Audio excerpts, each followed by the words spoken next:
그럼 본 세션에 앞서 기조연설을 듣도록 하겠습니다. Mr. Chiwon Yoon, Chairman and CEO of UBS그룹 Asia Pacific, will deliver the first keynote speech. 윤치원 UBS그룹 아시아 태평양 회장님의 기조연설을 듣도록 하겠습니다. 큰 박수로 환영해 주시기 바랍니다. Please welcome him with a warm round of applause.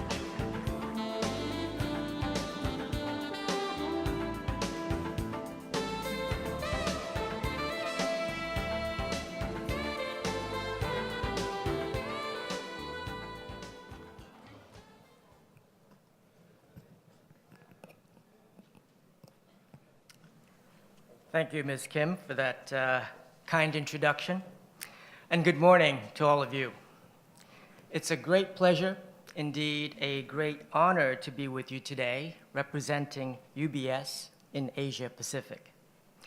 A big thank you to the Financial News and to the FSC and the FSS, the Korea Exchange, the Korea Financial Investment Association, and the Korea Securities Depository, the forum's 5 most ardent supporters, for including me in one of Asia's biggest and best financial conferences. I'm delighted to be with you, and thank you again for inviting me. If you don't mind, I would like to deliver this speech in English, given our international audience that we have in the room. As I was preparing for this morning's keynote, looking through papers, reading the latest on markets and financial reform, I realized the theme of this year's conference, opportunity, market, and risk, could not be timelier. Derivatives are in the news as both objects of regulatory reform, the best and the worst, and as a prime example of the dangers of growing fragmentation in the financial system. So that's what I would like to talk about this morning, with an eye towards finding solutions. The goal, of course, is to keep derivatives markets vibrant within a regulatory context of transparent, cross-border cooperation that encourages, indeed expands, their use. As I'm sure you all know, despite slow economic growth in the US and recession or near recession in most of Europe, global derivatives markets are on the rise. They're 20% larger today than in 2007. And according to the latest figures from the Bank for International Settlements, the notional size is an estimated $710 trillion, more than 10 times the size of the entire world economy. For a market of such size and importance, they're also perhaps surprisingly just beginning to be regulated. Here and elsewhere, the majority of derivatives contracts are traded privately, over the counter, where details about pricing, risk measurement, and collateral, if any, are not publicly available.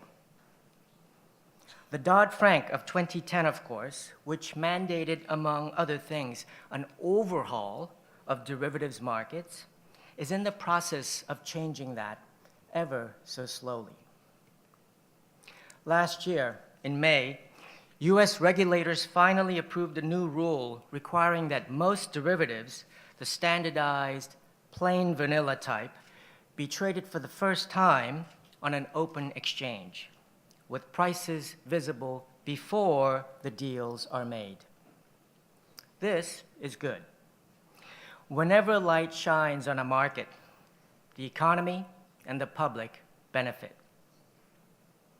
But the rule has, while it's been hailed a paradigm shift for the American markets, less than 5% of derivatives transactions are currently traded on an open exchange. This is not so good. But I trust as time goes on, more trades will go onto the exchanges, and they will grow. Actually, eventually the number will go up because open, transparent exchanges will reduce costs. And that means it will become cheaper and more efficient to transact derivatives over the exchanges, and this will benefit everyone, investors, traders, and public at large. Derivatives, as we know, as financial instruments can either be a force for prudent risk management and stability in the financial system, or, as we've seen all too often, for vast speculation that can go spectacularly awry. Here I'm thinking of the many banks and other financial institutions that lost huge sums of money from the mid-1990s on by speculating in derivatives markets. Now, before I go further, I think a little personal full disclosure is in order. Not many people know this, but I have a very soft spot for derivatives, for how they work, and for the good they can do. You see, I started in finance nearly 30 years ago as a derivatives trader in New York. Honestly, it was a fantastic experience. It was empowering. There wasn't a problem we couldn't solve because we had these fantastic tools called derivatives. And as a young man right out of business school, you can imagine I was fascinated by how financial markets, especially derivatives markets, worked. I was also amazed by the extraordinary amount of money that would change hands daily based on nothing but faith and trust in the system. There I was, barking billion-dollar orders down to the futures pit, where they were then executed. It was done without a contract, just a phone call, and my word. Now, of course, phone calls were taped and they were monitored on a very regular basis, but that made a very deep impression on me and reinforced a very valuable lesson I first learned at home.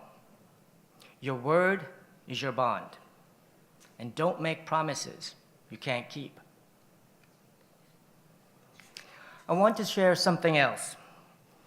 I was initially drawn to derivatives because while still in business school, I was exposed to it in a very unusual, up-close and personal way that obviously really changed my life forever. As it so happened, several of my professors, Robert Merton, Myron Scholes, and the late Fisher Black, were pioneers in modern pricing for derivatives. They were the ones who in the early 1970s developed a new formula, which is still in use today, for determining correctly the value of stock options, a prerequisite for efficient risk management. Now, derivatives, as you might know, have been around a very, very long time. The earliest record of them dates back to antiquity, to 1760 BC, when Hammurabi, the king of Babylon, engraved a series of laws, the Code of Hammurabi, on stone steles, and one of them basically is a well-defined put options contract meant to insure farmers against crop failures. That's amazing. But to me, a bright-eyed student, I was transfixed on the work of my professors. In my view, it was transformational. And 10 years later, when all three shared the Nobel Prize in economics in 1997, the Swedish Academy agreed, saying their formula for pricing derivatives was, quote, among the foremost contributions to economic sciences over the last 25 years, and that their methodology had paved the way for economic valuations in many areas, generated new types of financial instruments, and facilitated more efficient risk management in society. This was pretty heady stuff for a 25-year-old. As you might imagine, I was in awe of the power of derivatives, of the way you could slice and dice risk, keep what you want, sell off the rest. But I was also humbled by them. I could see how you could serve a noble purpose in managing risk and stabilizing the financial system.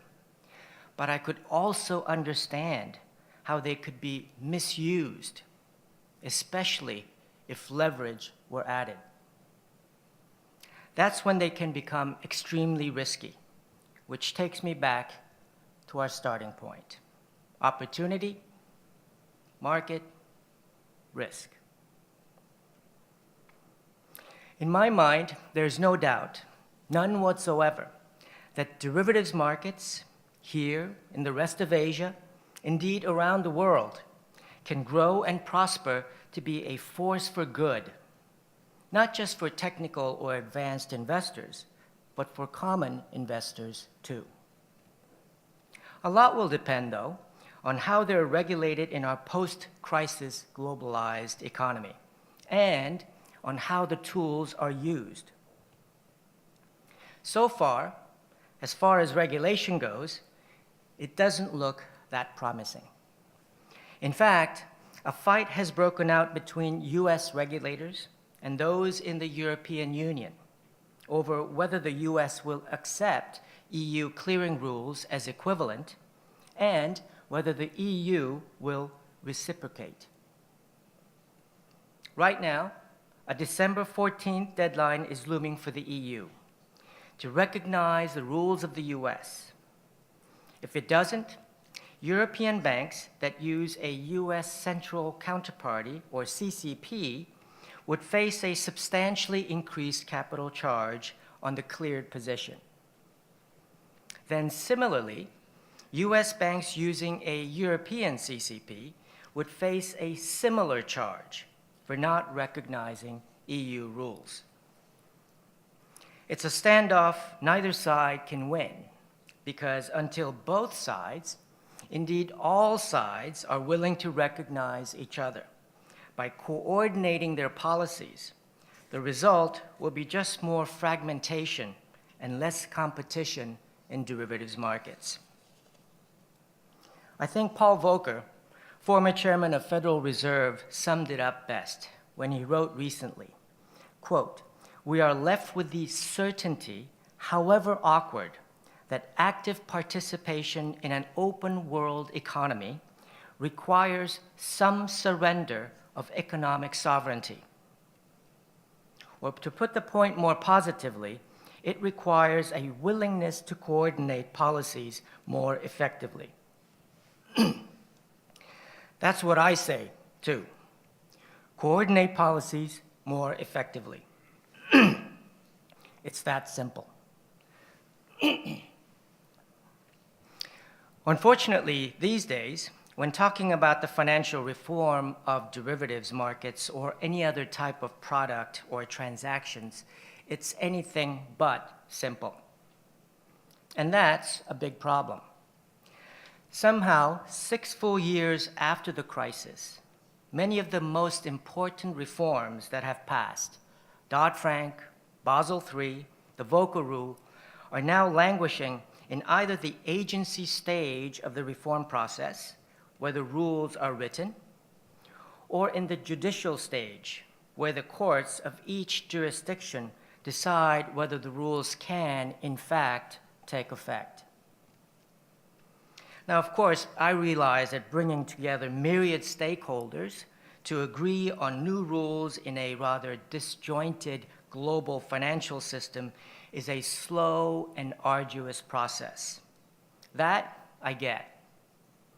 What I don't understand is the layer upon layer of complexity that has been built into each new rule, and that now threatens, through controversy and litigation, to perversely upend the whole regulatory effort.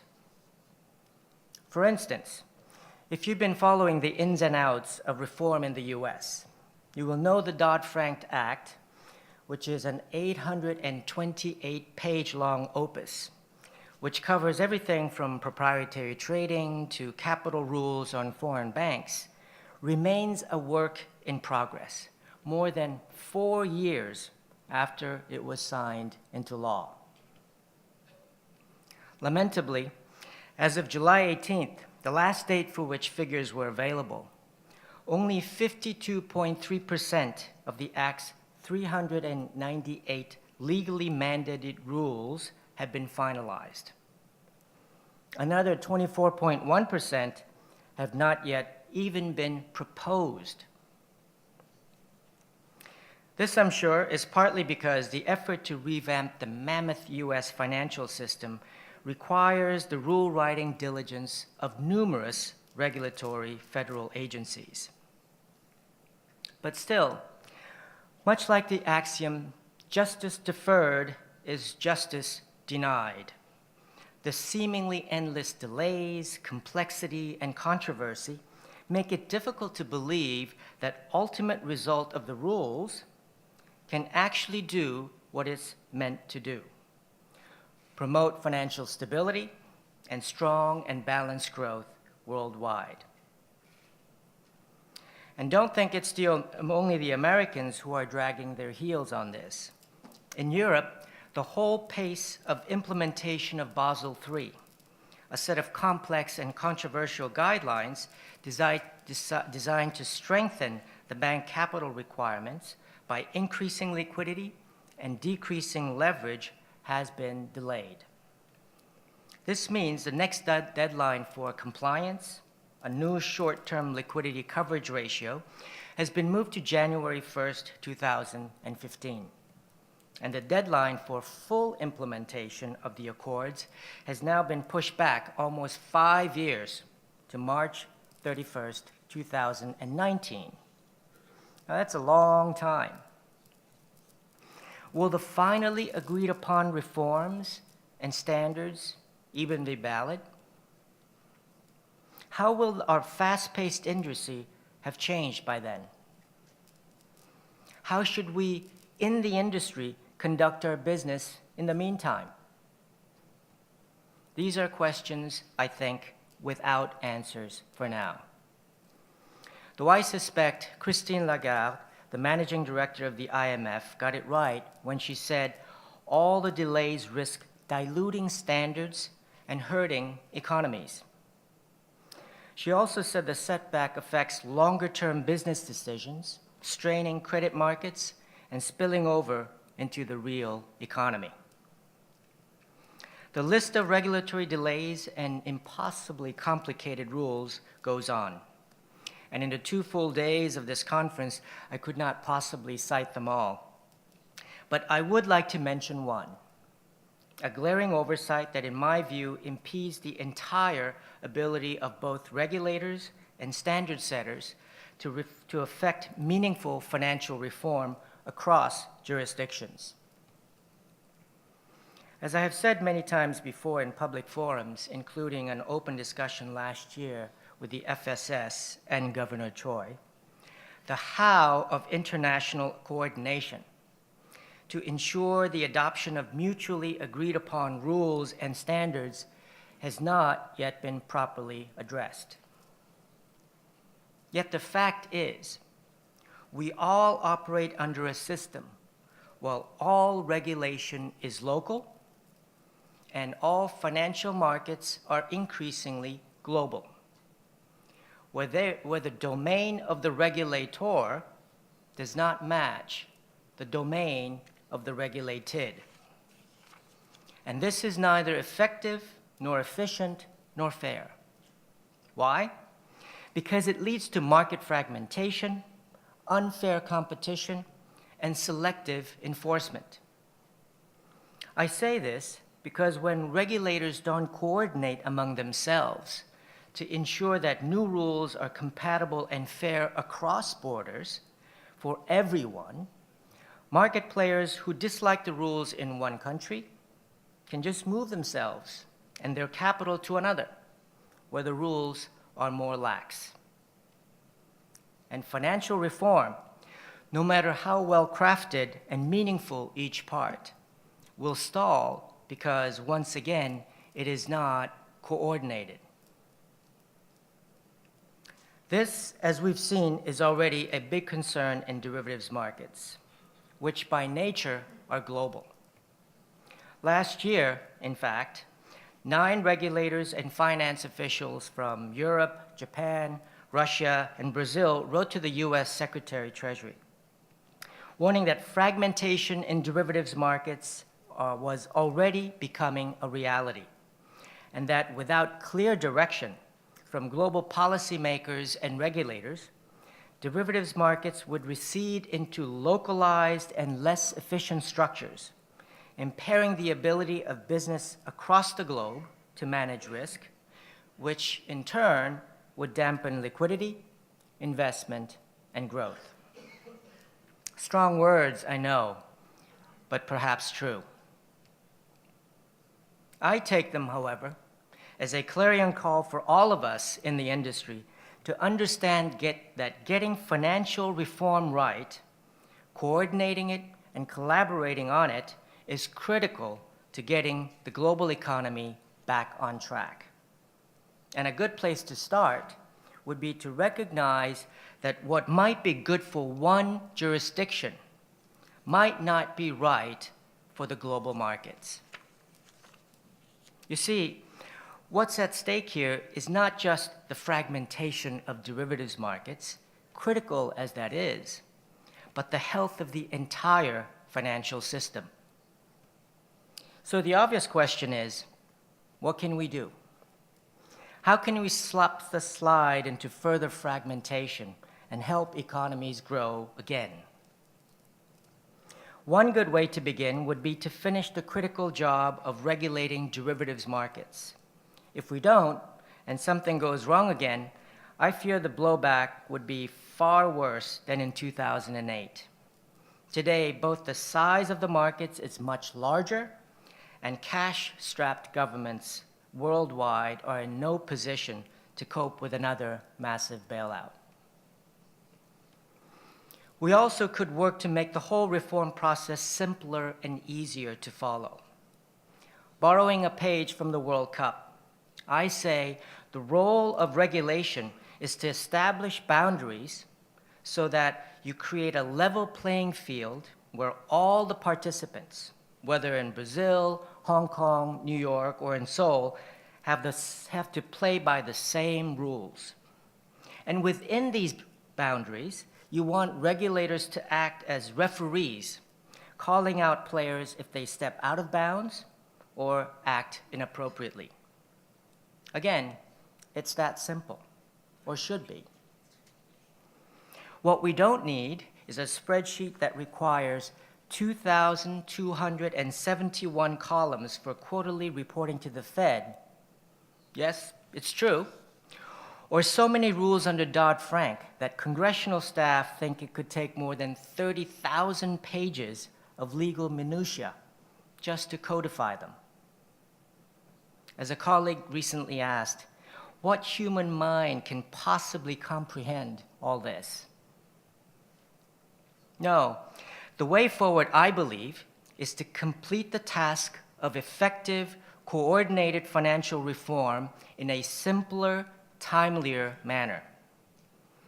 It would involve, of course, much closer collaborative effort between market practitioners and regulators, one that would involve a unified approach to ensuring that reforms would actually work, and they would bridge local regulation with global markets.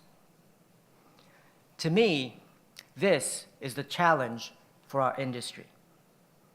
It's also, in my view, the only way to promote what we all want: stability, transparency, and smooth functioning of the global financial system. Thank you very much. 네, 윤치원 회장님 감사합니다. Next.